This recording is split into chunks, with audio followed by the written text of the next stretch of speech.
Di tengah gonjang-ganjing kuota daging sapi di tanah air, sapi Bali ikut terkena imbas. Keberadaan sapi khas Bali bisa saja punah apabila pengiriman sapi keluar Bali tidak dikontrol. Demikian disampaikan Kepala Dinas Peternakan Perikanan dan Kelautan Kabupaten Badung Imade Badra pagi tadi di Puspem Badung. Made Badra mengatakan transaksi sapi terbesar selama ini terjadi di Pasar Hewan Bringkit Badung. Di pasar itu setiap kali pasaran pihaknya mencatat transaksi jual beli sapi mencapai 2.300 ekor. Populasi sapi di Bali saat ini mencapai 600.000 ekor sapi. Saat ini kewenangan menentukan kuota pengiriman sapi keluar Bali adalah wewenang ada di Provinsi Bali.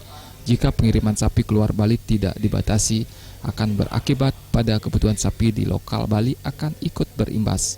Maka dari itu pengiriman sapi keluar Bali harus diperketat. Pembeli harus beli sapi hidup di pasar dan yang bisa dikirim keluar Bali minimal beratnya 350-400 kg. Dengan tingginya harga sapi, banyak oknum-oknum yang mengirim sapi Bali secara ilegal dan hal ini mesti diwaspadai.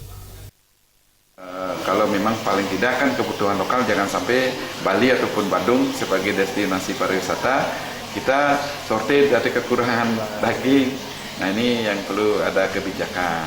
Nah, kita sudah koordinasikan dengan dinas provinsi supaya nanti selektif lah untuk memberikan pengiriman sapi antar pulau dan justru. Lebih lanjut, Made Badra mengatakan sapi Bali memiliki banyak kelebihan yakni adaptasi yang baik, tahan penyakit, pemeliharaan yang mudah serta beranak satu tiap tahun. Adi Setiawan dan Yudi Bali.